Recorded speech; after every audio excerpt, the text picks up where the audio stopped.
Off top, platypuses don't have nipples. They just ooze milk from their skin. Play the music. This is the Domonique Foxworth Show. Platypus? No, it's definitely platypuses. Anyway, welcome to the Domonique Foxworth Show. That's Charlie Kravitz asking questions that he can easily Google because I'm not sure what the answer is. We are joined by our buddy, everybody's favorite analyst, the great Mina Kimes. What's up, bud? Never been so jealous of platypuses until platypi. We don't know. We haven't decided. We're going. I say pusses. He says pie. I would Google it, but I'm deep in the Ryan Shazier memes, so I can't. Oh, he's such a problem. Yeah, you're gonna tell them why you went with that off top. You want to? No, I have no reason. No. I went with that off top because I like it. I find they also have a venomous talon. Did you know that? No, with just one talon? I believe so. It's just one little spike. They stab. Yeah. It's a literal off top over here sometimes. I'm just a platypus enthusiast. People won't understand that joke.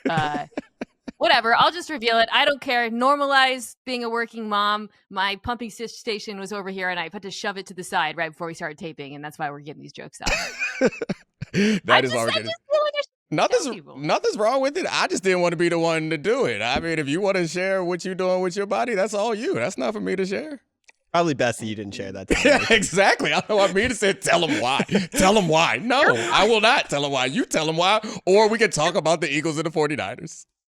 You're fine. It would be Pablo. If I was doing on Pablo's show, I would never share that. I would absolutely not reveal information. You're fine because we will touch on it. We'll get a joke off, and then we'll move to football. Yeah, damn right. Nice.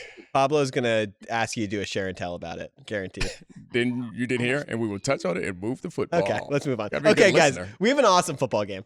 Yeah, sorry. This is the whole thing about now having to talk where I stop listening to you guys and I start thinking about the next joke I'm going to say. It's a problem. We'll work on it. Football. We have an awesome game. We have the 49ers and the Eagles. The Eagles 10-1, winning every single close game. They are home dogs to the 49ers, to which Kyle Shanahan does not agree with that line. I think a lot of fans are confused by that line. But to you guys, do the 49ers deserve to be favored on the road against the Eagles? Deserve? I mean, who cares? I don't know. I get the... Way to cut the legs out of the question. I'm not cutting the legs out of the question. I'm saying, who cares whether they deserve it or not? The point is, are they good enough? Yeah, they're good enough. And I think it's combined with like the rest disadvantage that they have. I don't know. I think the game is interesting enough, making them the favorites. People are making sandwich bulletin board material. At this point, nobody cares about it. These are two teams that are going to play in the playoffs at some point, most likely, and have played last year and have some bad blood that apparently Bradbury's not sure about, but Deebo Samuel has it for him anyway, because they interviewed Bradbury and he was like, I don't know why he says I'm a bum, but I mean, he says it. I don't care. I have faith in myself. But that's such a good way to handle being called a bum, is like, I don't care. I don't know. That's just James Bradbury. Well done. Sorry. Just wanted to say that. I mean, you wouldn't advocate for an aggressive internet clapback, which is what Mina Kimes is known to do. No, the move is the John Hamm and Mad Men. I don't think about you at all. That's the move. And he pulled it off. I wish you would take that advice when I give it to you, because you go for next on my behalf, which I appreciate it. But I also was like, hey, ignore those fools. All right, Mina. So who's gonna win? Tell me so I can bet on it. I'm gonna, because I respect Charlie, I'm gonna respect the question and actually address it. Charlie pissed me off today. Our favorite. Charlie showed up here at 1:31 for a 1:30 record. Anyway, go ahead, Mina. I think that they're right to be favorites. I've thought about this a bit because I do think these teams are very evenly matched. This is, as you said, very likely a championship preview, depending on how things shake out. They are the creme de la creme of the NFC, along with probably Dallas. However, when I was doing my matchup preview on my podcast, Mina Kimes Show, which Domonique features on for this week, I found it instructive because as I was looking at the matchups and thinking about this game, I found myself approaching it from the standpoint of how do you poke holes in the 49ers? Whereas with the Eagles, I was like, okay, here are the issues with this team. Sometimes in the first half, the offense feels a little bit disjointed. Defensively, I would attack the middle of the field, linebacker, which Kyle Shanahan's obviously the master of. There are issues. They're a very, very good football team, but there are flaws. Whereas with San Francisco, you have to like really dig around to try to find the things that the Eagles can attack. And I think they can. I want to be clear. But if you're thinking about it from the standpoint of do they deserve to be favorites, I think the fact that you're constantly in that position with the San Francisco 49ers trying to find their very few weaknesses is revealing of why Vegas favored them even though they're on the road. Yeah, it boils down to, I think, a lot of our reason why we feel confused by that is because the quarterback, we obviously trust Jalen Hurts more. It's the quarterback. I think it's the pedigree of the team having been to the Super Bowl last year and what we've seen them do recently, and they're at home. But all those things, I think, you could go either way on this bet, but it makes for a really exciting, interesting game.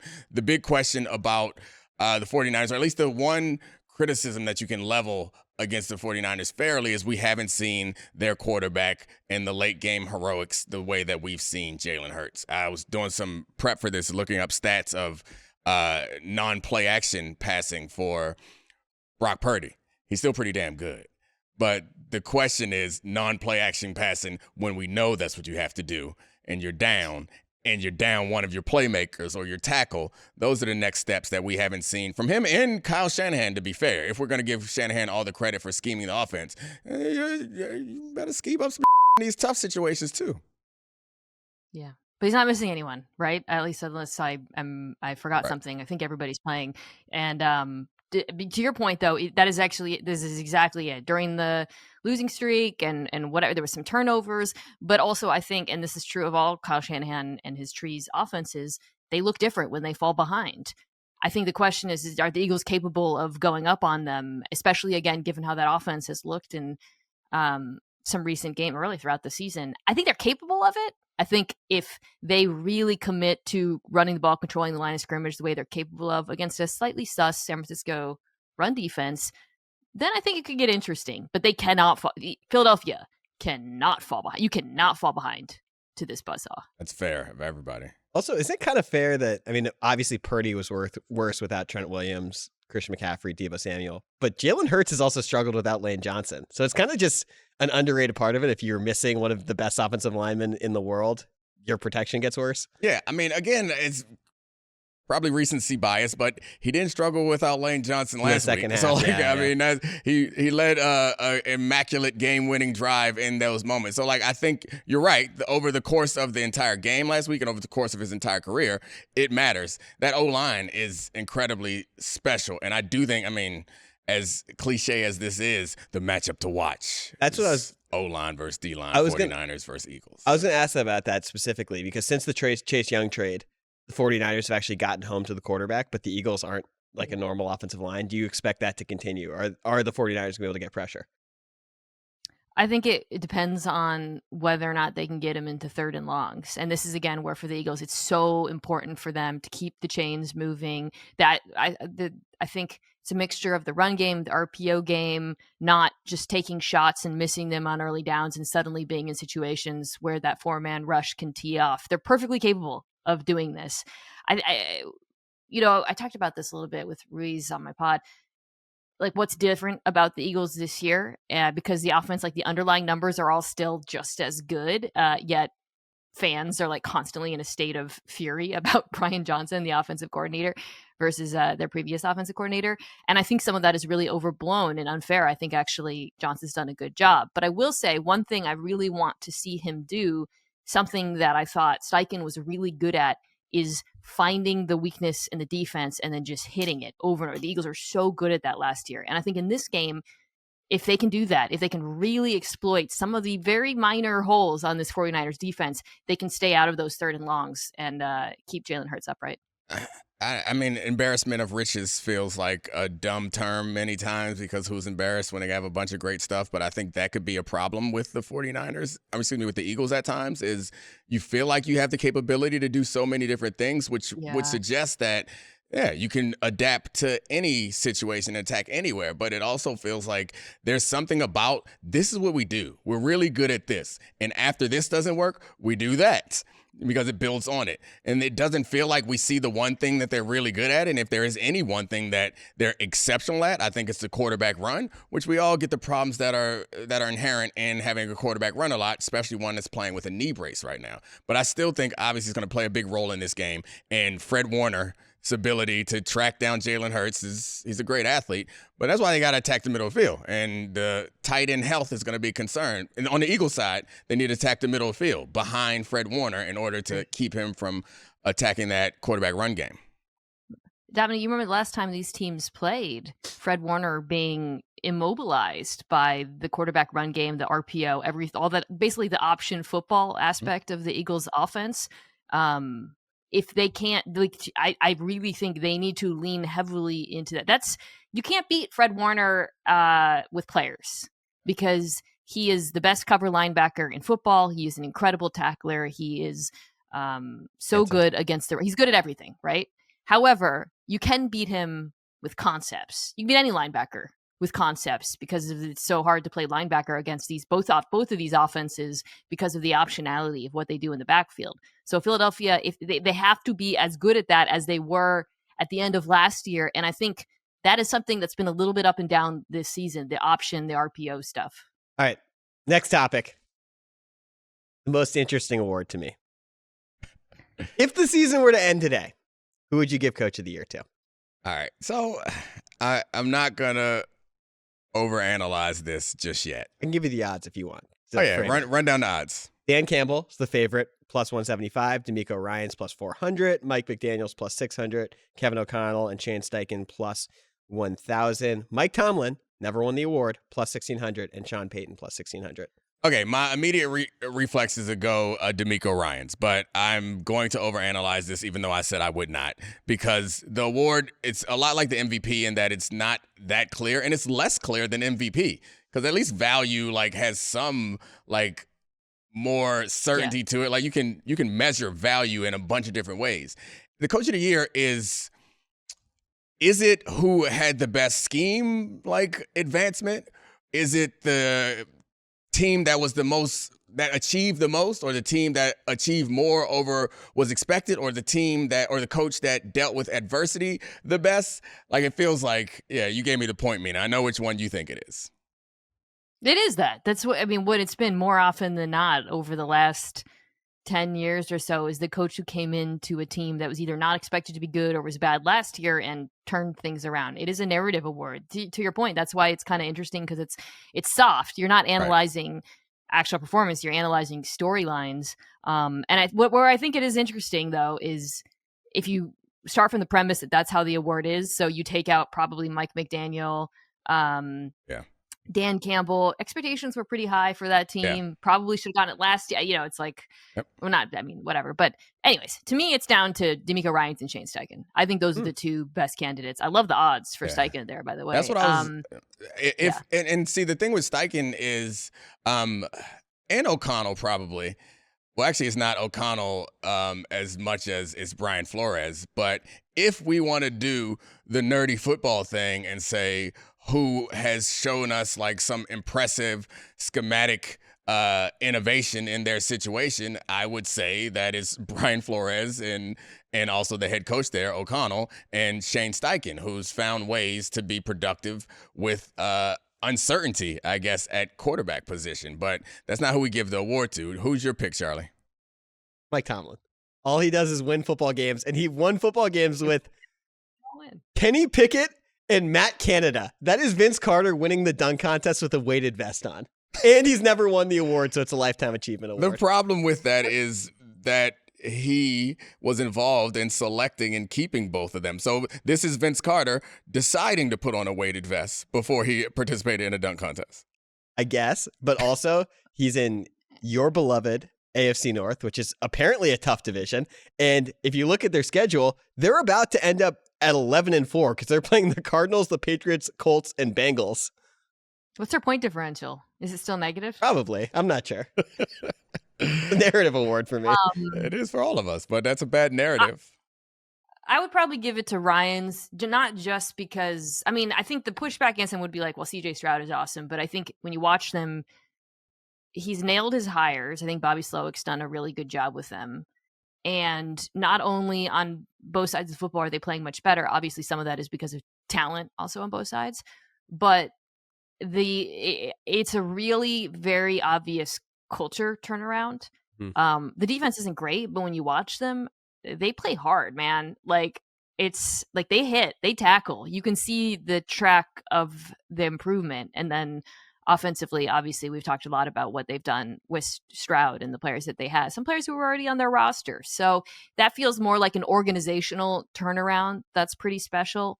But, Steichen, I think, is really in the mix because if you watch Colts games, Gardner Minshew is not a good quarterback. And the fact that he's putting together stacking these wins and that the offense is efficient is like a real testament to what he's doing there. Yeah, I think Mike Tomlin is the most interesting one there to talk about because you made the case for both of those other guys, both of the guys that we brought up very clear. And I think the DeMeco Ryans thing, we talk about culture a lot here, and it's hard to measure if you're not there or not, but it's hard to attribute it to anybody else or anything else down there considering the history of the Houston Texans. And one major thing changed. I guess you could say the quarterback too, but as far as a rookie quarterback is not going to influence the way that the entire organization is running. It feels like I don't know if CJ Stroud goes 1 and Bryce Young is their quarterback, he has no chance of winning Coach of the Year. Zero chance. Do we not give credit? Well, who knows? But do we not give credit to him for that development? I know he's not an offensive coach, but like he's the head coach. The culture is a huge part of it, and he's making the decisions that set him up. Before we get off of this, I need you to defend your Mike Tomlin thing. So what is the story? What's the story? Because minus 23. No. I don't want point stats. differential for the record. You said, okay, yeah. I just want to put that out there. That's not defending mine. But I guess so. I would say that Shane Steichen, it's schematic, and for. So do you think you're talking about DeMeco Ryans being a cultural change? You don't think the winning culture instilled by Mike Tomlin is the reason that they're winning these games? It's not a change. The winning culture that let Matt Canada stick around that's way past his due date. That was Mike Tomlin, dude. I love Mike Tomlin. Mike Tomlin, notoriously loyal guy. I think like he gets heat for that decision. Definitely, but I'm trying to defend it here. No, I mean I get it. Okay, so we could argue that. Yeah, but that's not a change in winning culture. That's something that's been there in the entire history of the franchise. We don't attribute Mike Tomlin with coming in. He came in and took over a team that had just won the Super Bowl. So, like, it's not like he instilled the culture. So it's hard for me to understand. Maybe the answer is you don't know. Well, maybe he should have won it some of the years when he had, like, prehistoric Big Ben, when he was wearing, like, 2 walking boots and was covered in wraps and couldn't move, and they still went 9-8 or 9-7. We need, like, a lifetime achievement, like the MVP, like the MTV Moon Man, how they give out, I can't believe I'm using an MTV Movie Award as a comparison here. But you know when they're like the Legacy Award, like a titan in the industry, they do in certain award shows. We need that for the NFL every year. Just like, hey, let's all acknowledge how awesome this guy is. Right. And obviously Mike Tomlin would be. He gets credit. There's my reasoning. Thank you, Mina. That's exactly what I meant by all of it. All right. Thanks, Mina. All right. Charlie's got to go. We're going to talk to Bomani Jones. Mina's gone too. After that, we're doing Roses and Thorns. All right, welcome in the great Bomani Jones. If you want to catch the beginning of this conversation, you can go over to The Right Time. You probably already listened to that. But anyway, I found out his parents, All-American basketball players. We talked about our buddy Cooper, who is enduring some racial profiling right now. I should hit up. Cooper DeJean, the cornerback from Iowa, is what we just talked about. But I haven't hit up Phil Yates. I should hit up Phil Yates because I assume that somebody told him to put him at safety. I don't think that Phil just decided, because this is the first time you and I have been waiting to see when it's going to happen because we knew it was going to happen. Yeah. And this is the first time we've seen it happen. I think it's going to be that early, and I didn't think it would be him. But somebody had to tell him. Like, I don't think that Phil played football. He knows football, but I don't think he's the one that looked at Cooper DeJean and was like, nah, that explosive athlete ain't no corner. Put him at safety. No, like that. Where we need him is at a less important position. I think I put you onto Connor Flagg before he blew up. Like, he blew up at Peach Jam, but my brother-in-law put me on to him. He's special. He's another guy. But we don't have that same problem right in basketball, do we? Like in basketball, it's more provocative. You know what I mean? Like it comes with more. The difference is in basketball, nobody's telling the good white basketball player not to play basketball. They're actually telling him he's better than he actually is. With the white quarterback, they out here trying to squelch his dreams, and I just don't get that. Yeah, that's not fair. But anyway, from Iowa college basketball to another, I mean, I guess Colorado's the Midwest. Not really. It's Yeah, I mean, West. I don't know. It's Midwest-ish. Yeah, I mean, when I was in Denver, people certainly didn't consider themselves Midwest. But anyway, we're not going to Denver. We're going to Boulder. So SI named Deion Sanders with a piece of, I guess, genius marketing. They named Deion Sanders Sportsman of the Year because obviously you're going to get me to click on it when that happens. Pat Ford wrote it, who I do not believe is AI, so don't worry about that. We're not talking about AI articles, but it had some interesting questions that I wanted to bring to you. It's not about all the other Deion stuff that we've talked about, but it's more about the role of college football to a university, which is then the role of college football coach. Because in this piece, Pat Ford makes the case that Deion Sanders is the Sportsman of the Year by citing a bunch of statistics that aren't wins and losses, which is normally what you think of as sportsmen. So I'll rattle a couple off for you. The first one he puts in there is first-year applications are up 26.4% year over year. African-American applications up 80%. International applications 38%. And he talks about how the sales from the online school stores up 25,000%, and all the games are sold out, blah, blah, blah, blah, and how Deion Sanders, or Boulder's convention for visitors, the Boulder Visitors Bureau says that they estimate that the impact for the home games is $77 million up, and that's the argument for he's the Sportsman of the Year. So one thing I have been told in my travels in this business is a great way to win Sportsman of the Year is to tell those people that you'll show up to the banquet. And Deion will absolutely show up to the banquet. Like, you telling me that I'm going to get the cover of Sports Illustrated and I just got to show up and eat? All right, cool. I'm definitely going to do that. Sportsman of the Year is, at least for me, very similar to the Time Magazine Person of the Year. What we need to keep in mind here is not necessarily about, like, your greatness or how, it is how interesting you are, like the role you play as a man of your time. And I was a little salty to see Sports Illustrated do this because I've been dancing around or bouncing around in my head a way of writing something very similar to this, the idea of Deion as man of time. And he fits it in so many ways. Like, nobody's been more interesting in the sports space this year than Deion Sanders. Like, I can't name any. Georgia is, how many games in a row has Georgia won? Like, we got to be 29, maybe? Like 29, something crazy like that. Yeah. How many players on that team can you name? You can't. None. I can describe a couple. Yeah, but you can't do it. Like, there are individual compelling personalities out of college football this year. They're not there. And when you look around and just try to think of what are the things that have held our attention in sports this year, I can't think of anybody who's done it quite like Deion has. Yeah, you're right. It's like the Time Man of the Year where they will put someone who is terrible on the cover just because their impact on the year was so significant, or the impact of the time was so significant. And Deion, you can't argue that anybody did or had more of an impact on the sports zeitgeist this year than Deion, because at the beginning of this year, he had all types. We could not talk about him, and it was on news shows. It was on everything, and the impact that he had on that.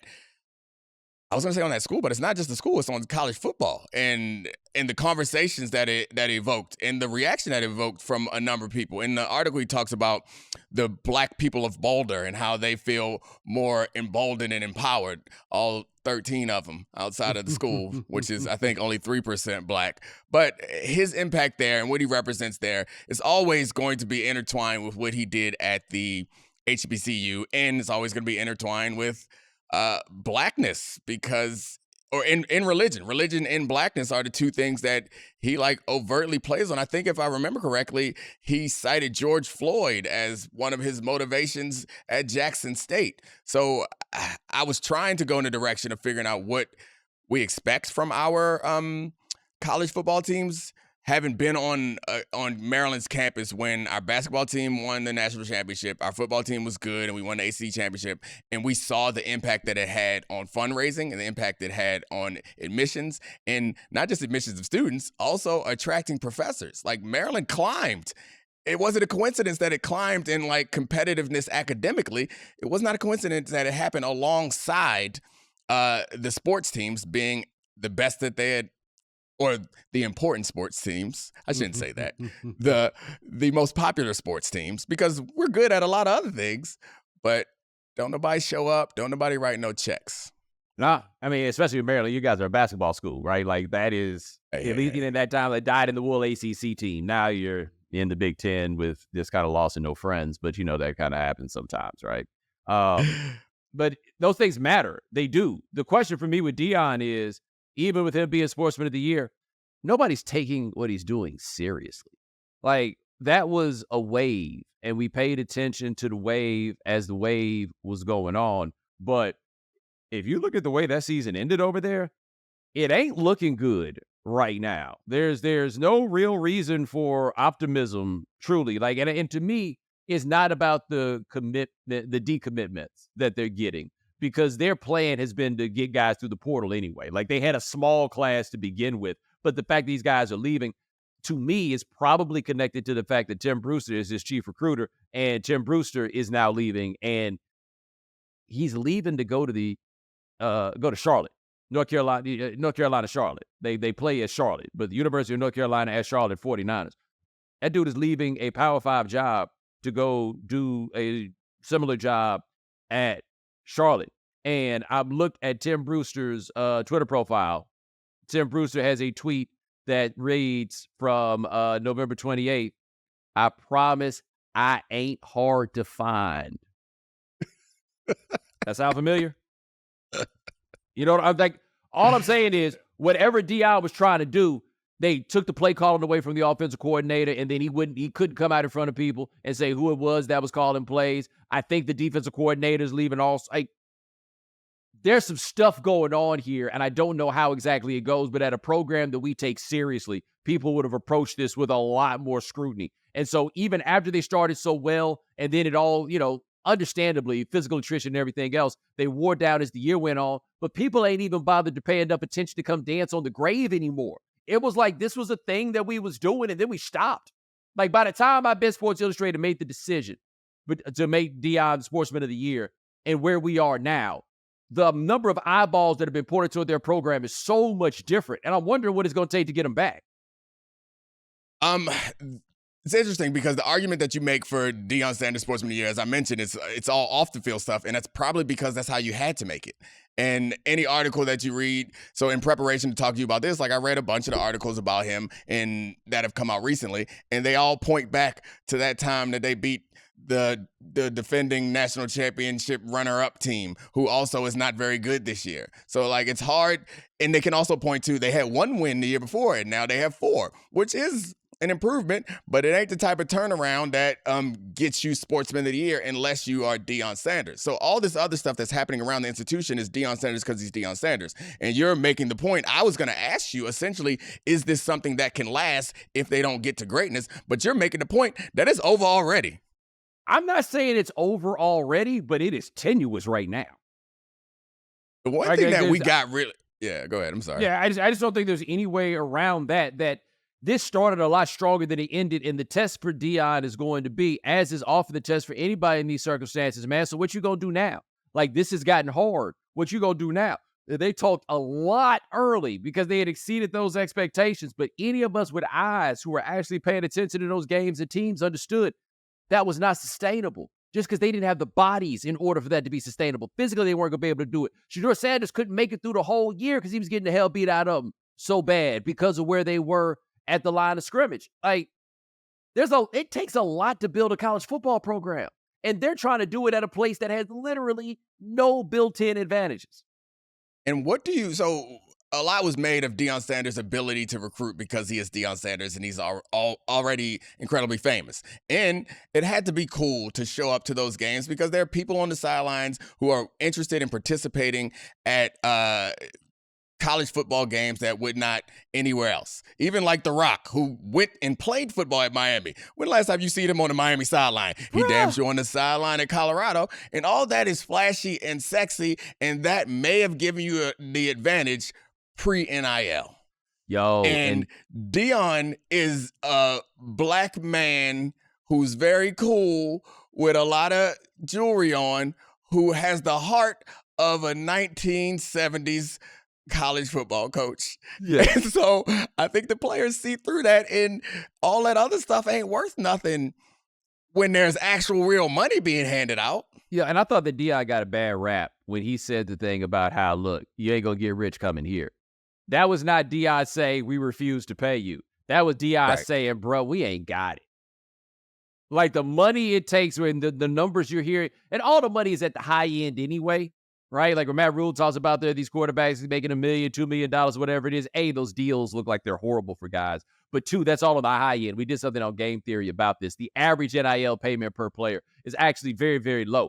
But Deion's probably right. Colorado doesn't have the money that's going to be able to, you're not going to go there to get paid right now. It's probably not going to work out for you. They don't have that kind of bread. And that's going to make things difficult for them in a lot of ways for a lot of players. I mean, this is where we always end up with a lot of these college teams, is why college football, I think, can cripple an institution and also like catapult an institution, is because it requires money to invest into something like that to be successful. The rewards are there. Like, it would make sense for Colorado to skinny up that budget in a bunch of different places and invest wholeheartedly in this based solely on the evidence that they've had from the minor bit of success that they had this year. But the scary thing is, if you continue to do that and then you don't have the success, then you just dug a hole for your institution that they can't get out of. And some schools are shutting down their programs because of decisions just like that. No, they don't have the booster class that has the money. Right. Yeah. So, like, it's going to be fun watching what goes on in Miami, for example, because during the pandemic, all of a sudden we heard that they had all these billionaires that they didn't have before. And I know enough about Miami to know them people ain't billionaires no more.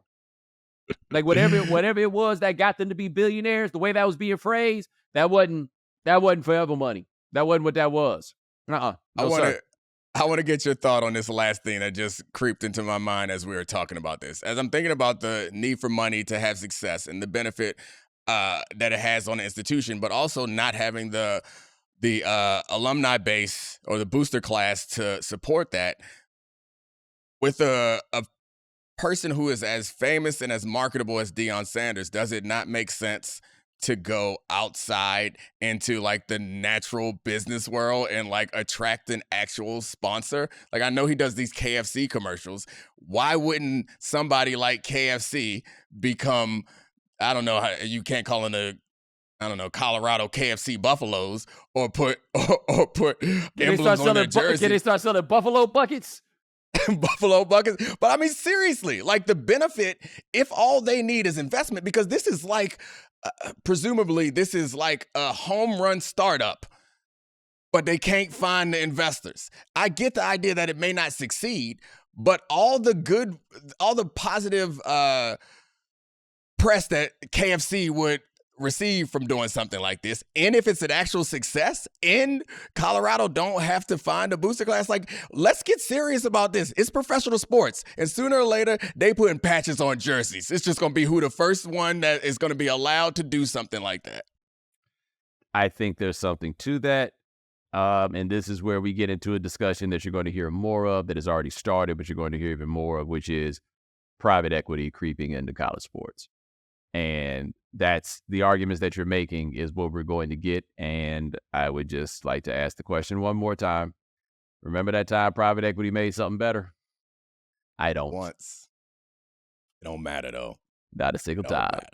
It don't matter. I'm telling you, it's coming. This is going to be the death knell of it. But what you spell out, you basically, that is the goal. I mean, the good intention pavement of the road to hell is right there. The intentions aren't even good, though. In this case, it's just like, we want to beat everybody and we want to make a lot of money. The intentions are good in the sense that they're going to put some money in some people's pockets that may not have got the money otherwise.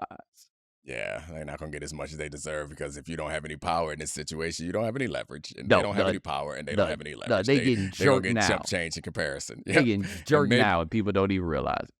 Maybe 5 or 10 quarterbacks going to make a ton of money, but that's going to be the end of that. Anyway, that's the great Bomani Jones. I appreciate it. As I mentioned before, you know where to check him out the right time. All right, talk to you next week, brother. All right, man. Appreciate you. Up next, Roses and Thorns. He's so good. How has Domonique been lately? Bad or good? Let's find out. This is Roses and Thorns. All right, time for your favorite segment with my favorite person, Roses and Thorns with Ashley. You look nice today. Very nice. I was wondering, Thank you so much. I got a question for you that I'm sure you're not prepared for, but you look nice often, and it's always new stuff. And I noticed when I was on your computer yesterday to find something, you told me to find for something. Christmas shopping. You told me to find something. And no, it's not a judgment. It's just that your email, you actually go to the promotions folder and open the promotions folder in your email. I don't. I've never opened the promotion folder. I don't. Actually, don't? It's because I don't have a filter on my phone. So Oh, sometimes so on my promotions. phone, they'll get me. I actually texted my friend today who has a similar habit. And I was like, for some reason at the holiday. Shopping habit? Yeah, particularly Addiction? with these stores, perhaps. For some reason at the holiday, I shop at J. Crew more than normal. Like, they have good stuff for the kids and for me. And I like their gloves and a lot of their winter accessories. And it's always 50% off, from November through January. Every other day it is. So it's don't shop on the one day it's not, right? And then Estelle's Colored Glass, which we have so much of, you've seen on Unpacked. And I got emails from them today that I guess probably on my computer would have been in promotions, but on my phone, it's not sorted. And of course I clicked them and I was like, they really need to stop emailing. They know how often I buy it. It's predatory. They release 2 new colors or something, and I'm like, whoa. I don't understand how we have so many not sets all of new. hats This is and gloves. old. These pants are old. These boots are old. This sweater is previously unworn. It is new. Okay, it just came. But So it's new. Our house is already decorated for Christmas, and I guess people will see this on December 1st, so it's not as weird. But immediately after Thanksgiving, you have 2 trees up, and it's too Christmassy. Listen, it's just absurd. this you year have to wait till Thanksgiving was a December. little bit early. So So need to I wait till noticed that. December. I know, but here's the thing. Our daughter, our biggest child, turns 13. We're about to have a teenager, guys, tomorrow when this airs. Her birthday's December 2nd. And I like the house to be decorated by her party, because her party is always early December. I never do birthday parties before the birthday. I always push them to after. Well, except for one year during COVID, I needed to be warm so they could watch movies in tents outside. And there was a warm. how many birthday parties did you have as a kid? So my birthday was I in had the 2 summer. birthday parties Yeah. my entire childhood. I I don't know wasn't why we need to have a party every year for every kid. It's absurd. Yeah, they think that. And You they get think it from me. No, I actually told her. So she's turning 13 this year, and she is has a lot of Jewish friends, and Yeah, so has been this year, invited to I a lot of understand. bat Have a party. mitzvahs. Well, no, but the bat mitzvahs, her school is just really diverse, which I love, and so she's going to a lot of bat mitzvahs, and they're huge and they're so fun. I'm like, FYI, you're not Jewish, but we're not you're not having a big but I was it made her think wow, it's my 13th, I need to go all out, and it's nope, that's not our faith tradition, 13's not our a big cultural deal to tradition. us. It's You're a teen, teenager, I guess, yeah. but no. And so everything she wanted to do, and then she was like, I want to have a big sleepover, and she had another the only other sleepover she had was in 3rd grade. And it was a lot of girls. It was probably 15 to 20 girls at our house. But their bodies were small back then. And they all fit comfortably in our family room. She wanted to have 12. And now their bodies are some of them the size of mine. She suggested having a sleepover and wrote this list. And it was 15, 20 girls. And I was like, baby, where y'all gonna fit?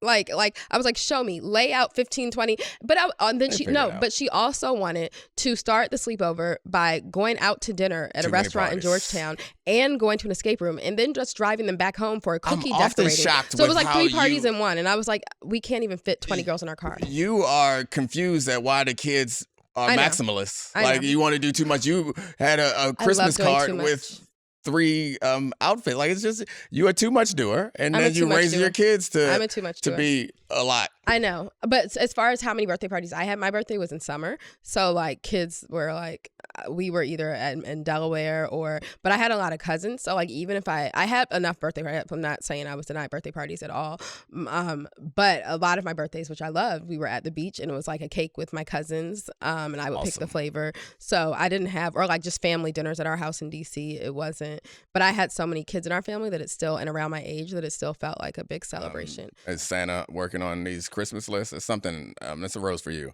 I don't have to communicate with Santa on getting gifts for anybody.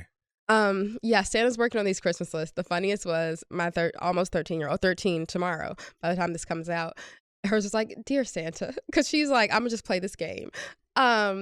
This is the type of list that a teen writes, because I'm a teen now. Basically, it was stuff from Sephora, including makeup. When I told her, I was like, Avery, like, what you think? Santa doesn't have to play by house rules? Like, I told you can't wear makeup yet. She was like, I just thought maybe it might be different by Christmas. I was like, no, it's not. So go ahead and cross those off before we send them off to the North Pole. Yeah, Santa's working on these Christmas lists. Speaking of Santa, I have a gift for you guys for the podcast. Happy December. You I'll remember? take it. Isn't it cute? My mom got it. It used to be behind when he would do like Get Up recording from home. Yeah. It was there. In winter, I felt like he needed a Christmas set. Like GMA has a good Christmas set, and I was like, he needs something. Right, for the podcast audience, it's December 25th coming soon poster with Santa. It's not a poster. It's actually made of wood. It's a sign with Santa on it, smiling. Yes, it's so I like cute. it. I appreciate it. I'm going to put it up there. I'll replace Jalen Hurts' picture. Ooh, we don't have to do that. Oh, that's the only place it can go. It's the only tall spot for it. Okay, well, move Jalen Hurts to We'll where just our put family Santa in picture front of- is. Oh, so we're replacing the Because family we have picture another small family with picture. Jalen Hurts. Yeah, we don't need both of them right now. I was We never can't get rid of concerned about Jalen. your Jalen Hurts infatuation until you just threatened to replace the family picture with a picture of Jalen Hurts. There are two family pictures. So? Okay, we just need one. Or move Deion Sanders. Find a way to make it Well, work. it can't go The there. college season's over. Go No, Deion. that's I too love small a you. space. The only Okay, space that just can rearrange. Okay, I will. After this is over, I will get up and I will rearrange it because we are keeping Jalen. I love him. Did you guys see his heroic touchdown in last weekend's game? Stop pretending. I did see it. Okay. I didn't see it like when it happened during the game because I was decorating the Christmas tree, but I saw it. Whoa, you can like put it here. But I did see it all over Instagram.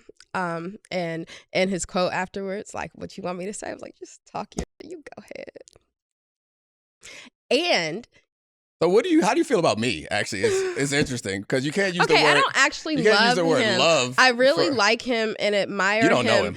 as a player, as someone who values the women in his life and the input of women, as someone who speaks in really cute sayings, as someone who's handsome, okay, as someone who cares about his education, as someone who has good taste in music. So not only did he score a game-winning touchdown in overtime against the Bills, is that right? That could be wrong. Yeah. And I know they play San Francisco, and people aren't predicting that they're going to win, which is crazy, at home this coming weekend.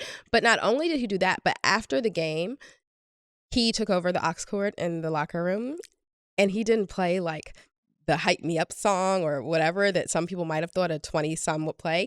He played Golden Time of Day by Frankie Beverly and Maze, and that made me love him more. Not that that's actually one of my favorite songs, but I love old music and people who appreciate old music and realize that there is no good new music. Yeah, I'm a big Jalen Hurts fan also for all the reasons that you mentioned. And I mean, his sexiness doesn't work on me as well as it works on you, but I recognize that being cool and being handsome works, but I'm not a fan of the Frankie Beverly and Maze. Like, I appreciate it at the proper functions, and that was clearly a time. Here's what he's a fan of.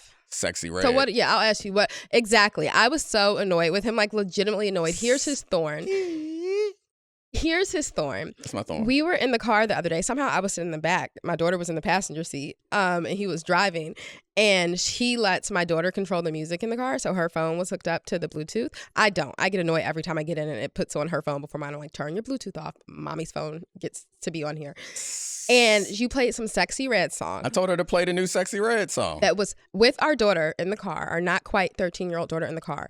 It was so utterly inappropriate. Like Was it? It's so okay. This is the most absurd criticism that you could ever have of me in the history of life. Like, when our kids were young, I was playing Kids Bop. You were playing music that had profanity in it. So now she has complete access to all the music that she wants with any song that she wants with her phone. So like, it's absurd. I need for to us. change that. I need to set It's her absurd. phone. It's ridiculous for us to be like, oh, you can't listen to this. No, listen to it. Then talk about what was in it if we like it, or is it like that was the point? It was fine. Well, She's all right. She's 13. She can I handle can't it. remember the name of the song. What were you listening to but- when you were 13? You didn't hear no songs about sex when you were 13? Oh yeah, I'm sure I did. Okay, then. So let's stop acting crazy. Like, So I know 13-year-old it was kid can't more listen that to it was offending my ears. I was Yeah, like, it's my not a- precious ears not do a great not need to song. hear this. Not a great song. It was I mean, some people think it's great, I'm sure. I just didn't love Not it. my idea of a But great so song. it's her boyfriend, I think, just getting out of jail. No, she was campaigning to get him out of jail. Okay, campaigning to get her boyfriend out of jail.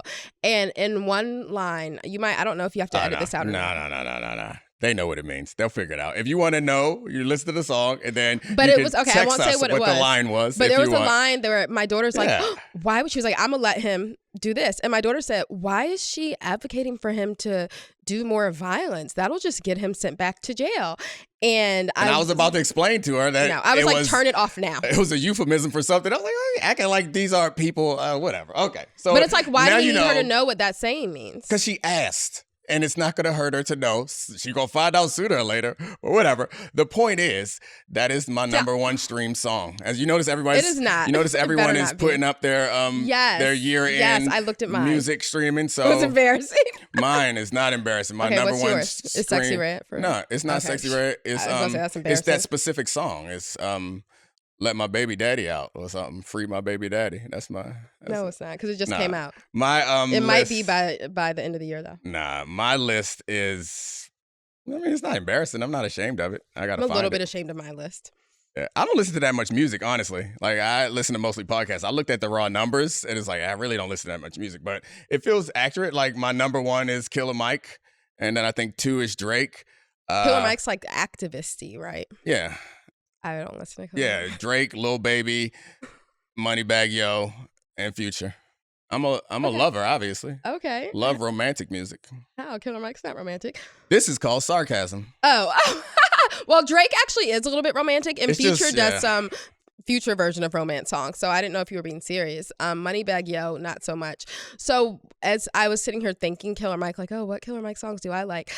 I came up with Mike Jones. Back then, they didn't want me to realize Oh, it's not the gosh. same person. So embarrassing. So what are your songs? Clearly, we have different tastes. Okay, mine your, are artists? one. Okay, I stand behind most of mine. I think I'm prouder of my like 5 or 6 through 10, 6 through 15. But my top 5, one of them I am a bit embarrassed by. It's Drake, fine. Beyonce, of course. Usher. I mean, I went because we went to see Usher. Yeah, you had to get primed for the concert. And I was like, so I make playlists of like my favorite artists. And so I was like listening to like a Usher playlist of like the Usher songs I like with the kids a lot. Now this is Anita Baker's number 5. Stand behind that. Proud of that. This is the one I'm really a little bit embarrassed by. Diddy.